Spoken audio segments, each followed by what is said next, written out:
সকালটা কিন্তু আজকে শুরু হলো একদম মামা বাড়ি থেকে। আগের ভিডিওতে তোমরা সবাই তো দেখতেই পেয়েছিলে যে মামা বাড়িতে আমরা কি উপলক্ষে এসেছিলাম। ঘুম থেকে উঠেই কিন্তু বাইরে এসে দেখি যে প্যান্ডেলের লোক কিন্তু চলে এসেছিল, সমস্ত বাঁশ প্যান্ডেল সবকিছু কিন্তু খোলা মোটামুটি এইদিকে কিন্তু তোমাদের ছোট্ট পেখম সোনা ঘুম থেকে উঠে পড়েছিল, আর এখন কিন্তু আমরা সবাই মিলে বারান্দায় একটুখানি গল্প করছিলাম। কালকের ভিডিওতে তোমরা দেখেইছিলে যে মোটামুটি কিন্তু সবাই বাড়ি চলে গেছিল, শুধুমাত্র আমরা মাসির মেয়ে কিন্তু আমরা ফ্রেশ হয়ে কিন্তু সকালের খাবার খেতে চলে আসলাম। সকালে কিন্তু ছিল ডাল, আলু চিপস, তার সাথে কিন্তু আলু ভাজা। মাম্মামকে কিন্তু অনেকক্ষণ আগে আমি খাইয়ে দিয়েছিলাম, আর এখন দেখো দিদু আর ঠাম মিলে কিন্তু ওকে একটু জল খাওয়ানোর চেষ্টা। সকালে খেয়ে উঠতে না উঠতেই রান্নাঘরে এসে দেখি মামি এইদিকে কিন্তু রান্না বান্না শুরু করে দিয়েছে। মশলা বাটাবাটির কাজগুলো মামি করছিল, আর এটা কিন্তু হলো মামির দিদি। দেখো এখানে কিন্তু এই মাসি এখন আলু ভাজা। দুপুরে রান্না বান্না কিন্তু মোটামুটি হয়ে গেছিল, এখন শুধুমাত্র কিন্তু মাছের ঝোলটা হলেই হয়ে যাবে। বাড়িতেও সারাদিন কাজ, আর এখানে এসেও দেখো বড়মাসের শুধু কাজ আর কাজ। আমাদের যে গেম চ্যালেঞ্জের ভিডিও গুলো সেগুলো কিন্তু দেখো এখন এডিট। এইদিকে দেখো আমার শাশুড়ি মায়ের কাণ্ড,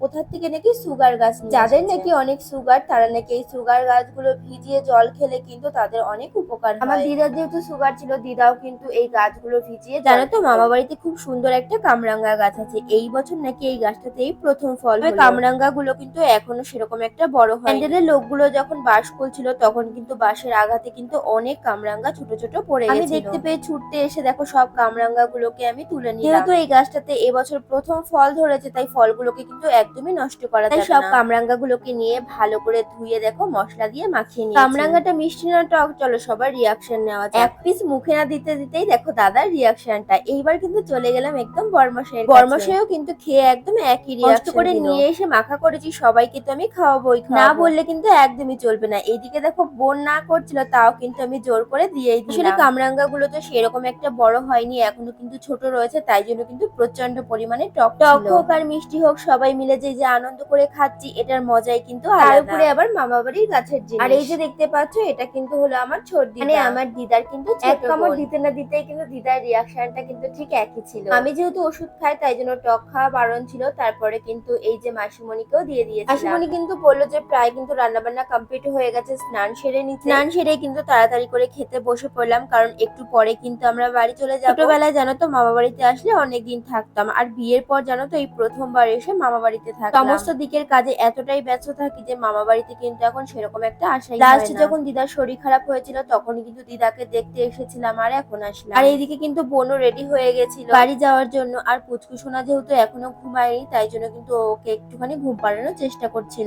সোনাকেও কিন্তু স্নান করিয়ে আমি ঘুম পাড়িয়ে দিয়েছিলাম। অনুষ্ঠানের কিন্তু চাটনি পাঁপড় আর মিষ্টি ছিল, সেটাও কিন্তু লাস্টে মা আমাকে খাওয়া দাওয়া তো কমপ্লিট। পেখম সোনাও কিন্তু ঘুম থেকে উঠে পড়েছিল, আর এইবার কিন্তু আমাদের বাড়ি যাওয়ার আগে তো দিদুর আদর খেতেই হবে, তাই জন্য দেখো পেখম সোনা দিদুকে এখন আদর। মামা বাড়ির সামনে যেহেতু রাস্তা থেকে অটো পাওয়া যায়, আর বাইরে যেহেতু বৃষ্টিও হচ্ছিল, তাই জন্য কিন্তু আমরা এখানেই এখন অপেক্ষা করছি। সবাইকে টাটা বাই বাই করে আমরা কিন্তু চলে আসলাম ঠাকুরনগর স্টেশনে। জানো তো আমার বাবার বাড়ি আর মামা বাড়ি কিন্তু একই জায়গায়। আমরা স্টেশনের আসার একটু আগে কিন্তু ট্রেনটা বেরিয়ে গেল, তাই জন্য কিন্তু এখন আমাদেরকে ওয়েট করতে হবে। মাসি বোন আমাদের বাড়ি যেহেতু একই জায়গায়, তাই জন্য কিন্তু আমরা একসাথেই বাড়ি যাব। আর এইদিকে দেখো পুচকু সোনা কেমন চারিদিক দেখছিল, যেহেতু সবকিছুই কিন্তু ওর চোখে নতুন দেখাচ্ছিল। বৃষ্টির জন্য আমরা মাঝপথে আটকে পড়েছিলাম, তাই জন্য স্টেশনে আসতে কিন্তু আমাদের একটু লেট হয়ে গেল। পাপার কোলে বসে মেয়ে আমার দেখো ড্যাব ড্যাব করে কি দেখছিল। ওই পাশে লাইন থেকে একটা ট্রেন যাচ্ছিল, আর ও দেখে ভাবছিল যে এত বড় একটা কি। ট্রেনে ওঠার পরে কিন্তু কোনো ভিডিও আর ক্লিপ তোলা হয়নি, সোজা কিন্তু আমরা নেমে পড়েছি হাবড়া স্টেশনে। কিন্তু এদিকে র্যাপিডো বুক করছিল। তো চলো আমরা বাড়ি যাই, সবাইকে টাটা।